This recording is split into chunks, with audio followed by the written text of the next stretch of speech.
world's greatest freezer is melting.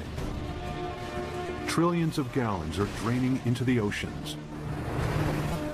Sea levels are rising.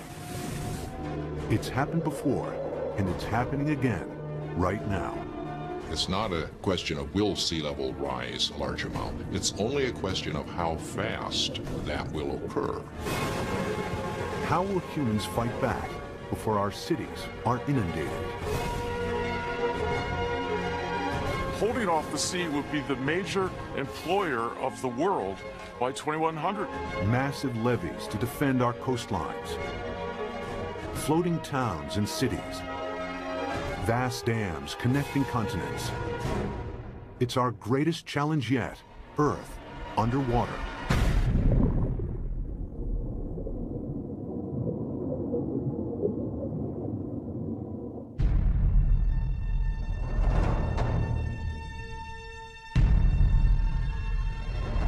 This is New York in the 24th century. Sea levels have risen by 120 feet. Manhattan is flooded. What could cause such a terrifying scenario?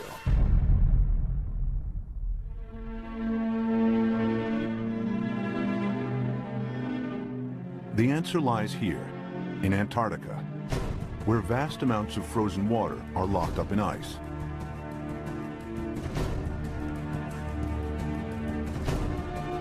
Some of Antarctica's ice sheets are more than 2 miles thick. If melted, this ice would dramatically raise sea levels. And the melting has already started. Taxi Jackson, please.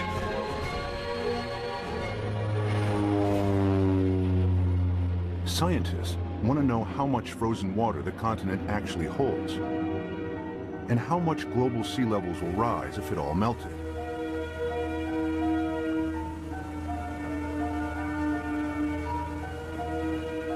Specially equipped aircraft send radar beams deep into the ice, which reflect off the bedrock and measure the depth of the ice sheet.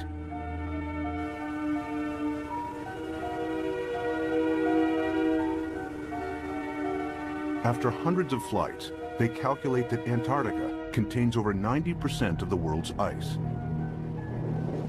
Together with Greenland, it's enough to raise global sea levels by an astonishing 230 feet. This is what North America would look like if all of the planet's ice melted. Europe would also shrink. London's Tower Bridge would become a solemn monument in the sea. Berlin would be flooded, as would Paris. But how likely is such a scenario? Is sea level rise reality or myth?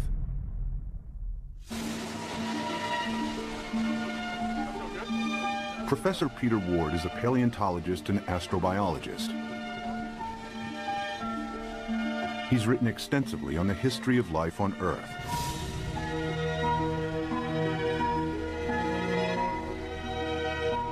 Today, Ward wants to know what would happen to our planet if sea levels rise foot by foot. Somebody give me a zip here. The journey begins in the Florida Keys, a chain of islands south of Miami. He's looking for clues from the past that may help predict the future of our planet. All right, guys, you want to go swimming? You ready?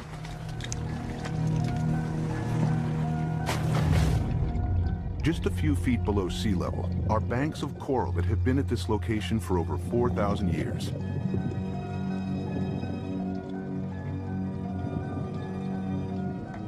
During this period, sea levels have been stable, not just in Florida, but around the world.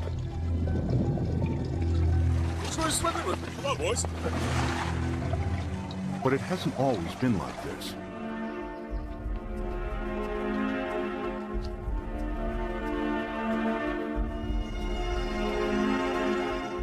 A few hundred yards from shore, Peter visits an abandoned quarry that reveals startling evidence from the past. Oh yeah, beauty. Nice. Look at this dude. City in rent and growth position, grew straight up. Very nice. I came here at a very young 23 years of age.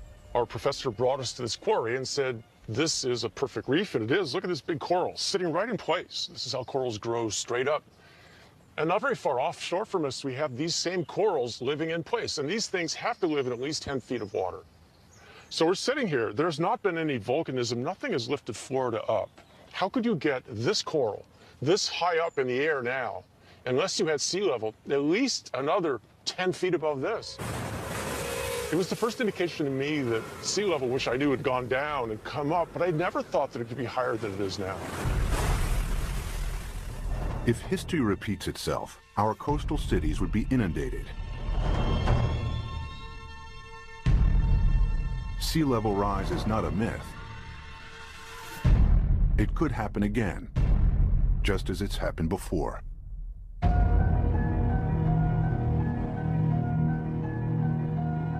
The beginning of the most recent ice age was 70,000 years ago. The ice sheets expanded, the planet's landmass grew, and sea levels fell. Then temperatures rose again. The ice receded. Sea levels climbed and eventually settled at today's coastlines. But global temperatures are on the rise again. This time from humans burning huge amounts of fossil fuels. They produce CO2 and other greenhouse gases that heat up our atmosphere.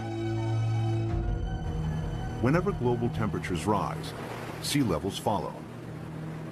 We have emitted so much carbon dioxide that the amount of carbon dioxide in our atmosphere has increased by about 1/3 in the last 100 years, and it is now higher than any time since at least 1 million years.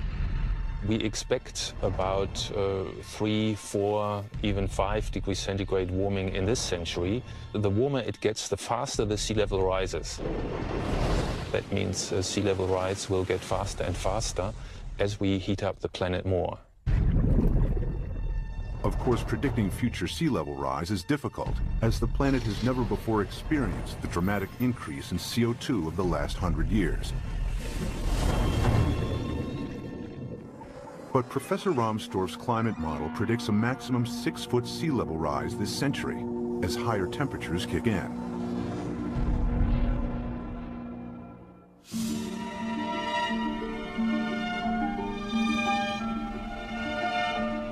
One city that would face inundation this century is Miami, Florida.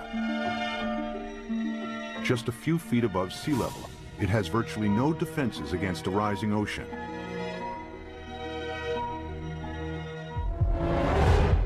After 1 foot of sea level rise, these beaches would be regularly flooded at high tide. After 2 feet, many roads would be submerged. After 3 feet, if a hurricane strikes, the surging water would overcome sea defenses and cause flooding deep inland. Much of the region's coastal real estate would be ruined. We are looking at millions and millions and millions of dollars of real estate here. And we can assume that every one of these things is $500 million to $1 million. We've got 100 here, we've got $1 billion in a very short area through here. So our $1 billion of houses, we get 1 meter, 3 feet of sea level rise, and every single one of these houses is useless. Who's going to buy them? What happens to this $1 billion of real estate by the time we get 3 feet? I mean, it's gone. It's useless. It's just, you scrape it off with bulldozers, and you just leave it here. That's what will happen. It'll just be left here. And it's not just residential properties that will be affected. Think of all the wharves and all the places where ships offload and onload all the goods and services. And if sea level rises even 3, 4, 5 feet, every single one of those ports has to be replaced. The cruise ship lines, there are billions of dollars in infrastructure that even a small sea level rise takes out. You got to rebuild it all over again. After 4 feet of sea level rise, electricity supplies would be affected as coastal power plants are flooded. After 5 feet, some of Florida's freshwater resources would be contaminated with seawater, and the Everglades National Park becomes a vast bay. After 6 feet, millions of Floridians would have to evacuate the state. So what's going to happen to Florida? By 2100, we'll be at least 4 to 6 feet higher. So this tide, which is not a high tide, will be about here, up to here. There's no way that we can keep the sea back as it rises. Miami-Dade County will be severely diminished.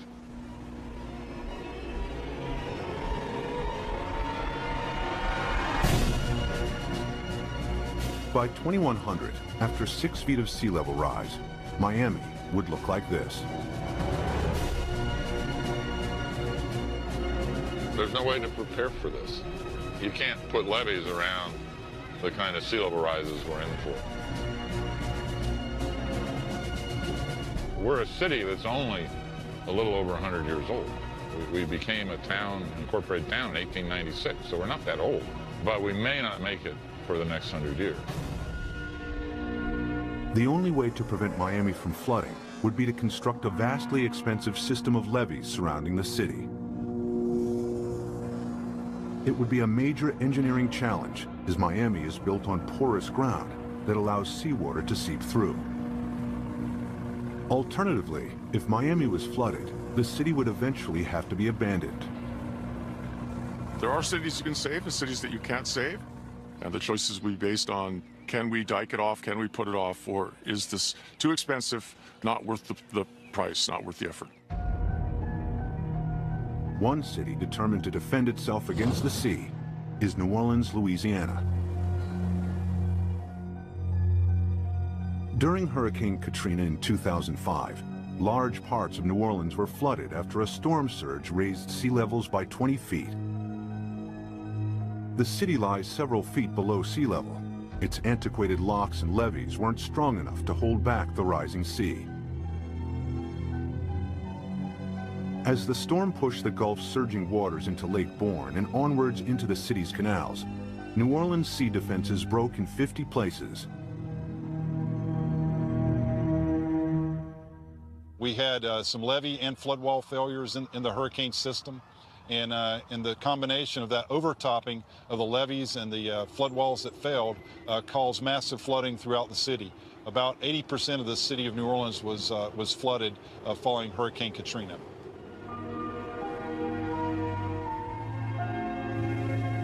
It took weeks before the floodwaters were pumped out and residents were able to return. Among them were Victory Wallace Taylor and her son Peter, who returned home to a badly damaged house. The flood was very bad. They would let us come and see about our house. It damaged my heart a little bit because I'm afraid for the flood. Like if the flood come in again, I don't know what to do because I think I might panic this time. I don't know. It's a hard pill to swallow, you see.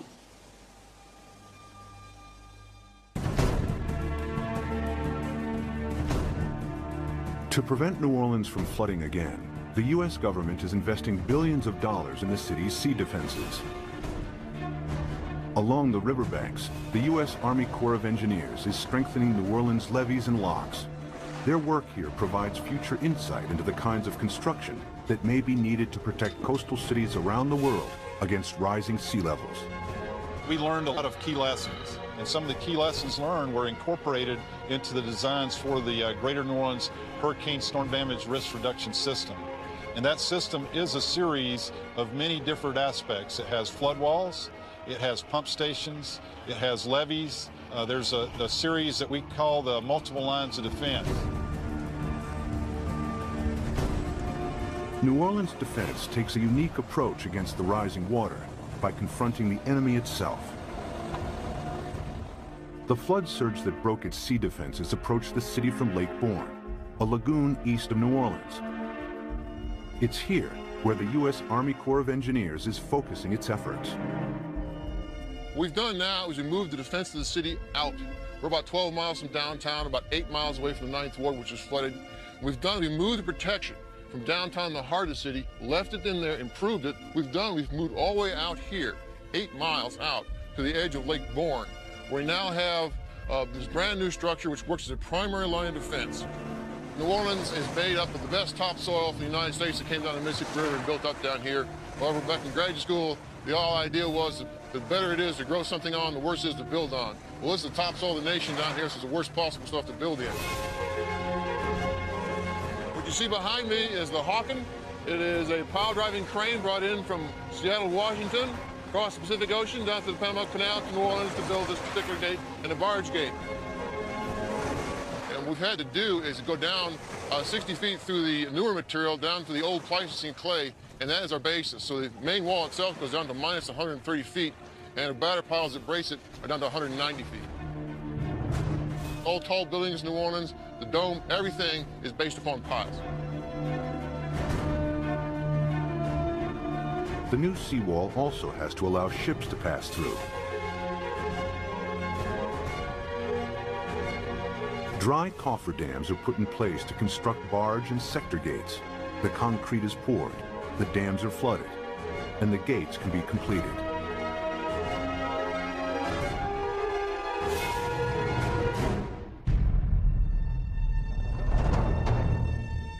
New Orleans' new sea defenses are costing the taxpayer a hefty $15 billion.